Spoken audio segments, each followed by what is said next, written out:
Hey everybody, Craig Cottle, Director of Nature Reliance School. We just recently concluded our Level 2 Advanced Survival course. And in that course, the class requires the students to come in with 25 pounds or less in their pack. And for people that are new to the class, that seems like a small amount. For those that are more advanced, that seems like a lot. And after you get out of this class, you definitely know 25 pounds is a lot of gear if you know how to pack properly. So what I wanted to do was go through the gear that I used and the process I went through to challenge myself and efforts so that you can see what I've got and see if you like it and utilize it. It may very well surprise you. So here is what I did to challenge myself. So the students came in, they had all their gear ready. And if you hear some walking around in the background, it's just the dog, don't worry. But what I did is I brought the conglomeration of stuff that I would choose from. Several different opportunities to grab this sort of shelter or this sort of thing. And I laid it out, and after they had, we had determined they had 25 pounds or less, then I said they could pick anything out of the pile of my stuff and take it with them and utilize it for the weekend. It was sort of a surprise, and it was a nice gesture on my part. What they didn't know is that my challenge was I was going to make it through the weekend with whatever they left me to utilize. They did not know this ahead of time.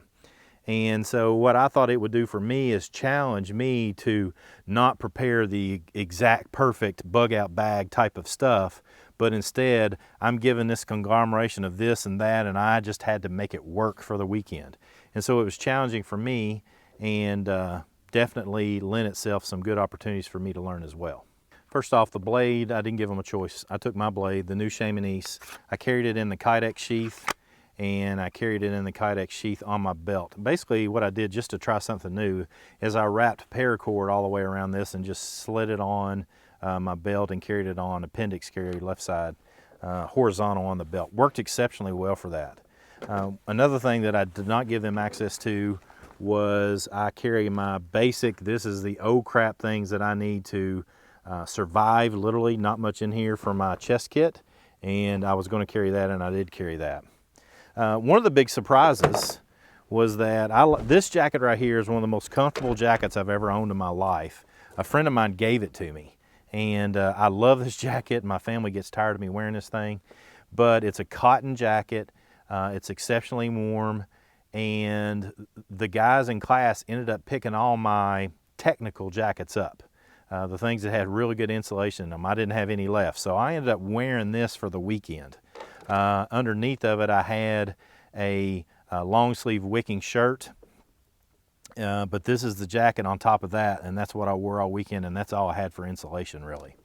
Now, there was forecasted rain and snow, so I did have with me, and I did wear most of the day on Saturday, the first day of the class, my true spec rain jacket. And I did wear that over that cotton so that the cotton didn't get any wetter than it had to. This kept the rain and snow off of me. It also kept the wind off of me, so it served to be a very particularly good layer to wear. Now, what I was left over for shelter is two things. I had a military Gore-Tex bivvy, and that's what I ended up sleeping on. I had a sleeping pad, but one of the guys got it, so I didn't have a sleeping pad to lay on. And so I slept basically on the ground. Now, what I did have was a garbage bag that I got some of the guys to help me and filled it with dry leaves and utilized that sort of as an insulating layer from the ground. But by the time I was laid on it for an hour, there was basically no insulation at all. So this is all I slept on. And it served really well. I stayed dry, didn't get wet, did not have to get inside the bag. What I did have over top of me was a tarp. This is one of the tarps that we have in class. My really good solid tarp that I love to carry and utilize for my personal use. Somebody picked up and used, which is fantastic. I'm glad they got to use it. So I used the tarp shelters that I utilized to teach class with, and it worked exceptionally well for that. It's a good tarp by Equinox. What I carried my water in was an Nalgene bottle, plastic Nalgene bottle, but this is nested inside of an old cheap cup. The system that I usually carry is something that I didn't have with me on this trip. This is just a cup that I've had around forever. It's a no-name brand cup. This Nalgene bottle sits perfectly, and it rides in my Hill People gear cup holder rather well, and this is what I utilize to start the trip off with water. What I also carried with me and I utilized to get more water is I have a water filtration kit and purifying kit. The water source that we were getting water from was a creek that is spring fed, so I wasn't necessarily concerned with viral contamination. So I simply used my Sawyer water filtration system, which is good for bacterial infection if there's any bacterial infection in the water. Utilize this and it worked exceptionally well, no problems there. This is my fire kit that I carry with me. I have fast fire, have ferro rod, have an extra lighter in here, but I didn't do anything with fire on this trip. I let the students do all that and had nothing to do with the fire other than keeping it stoked at night. A couple other pieces that I had with me is for food. I just carried 2 things of ramen noodles. That's all I had for the weekend to eat. And here's something that I did take just on a whim that ended up being really useful.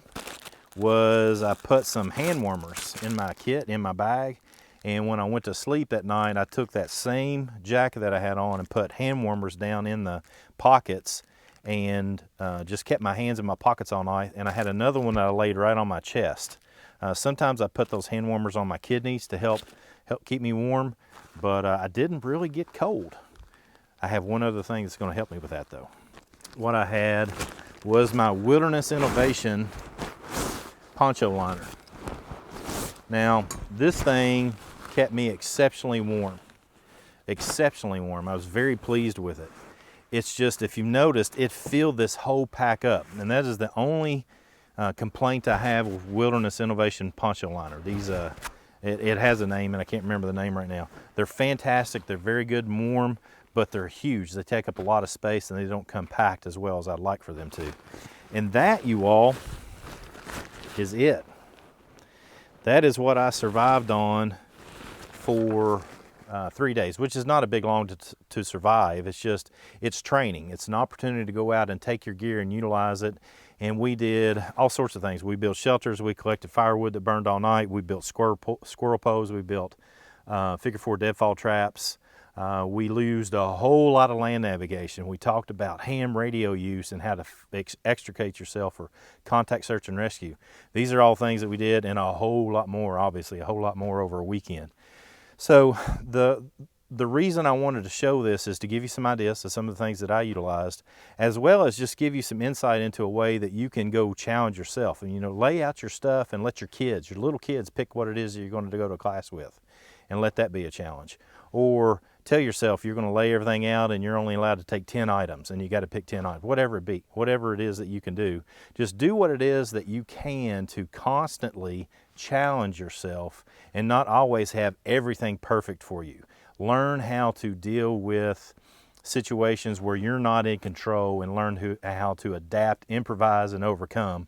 And this is just the way that I did it for this class, and I hope it helps you to see and encourage you to do much of the same. Come on, join in. Let's learn together.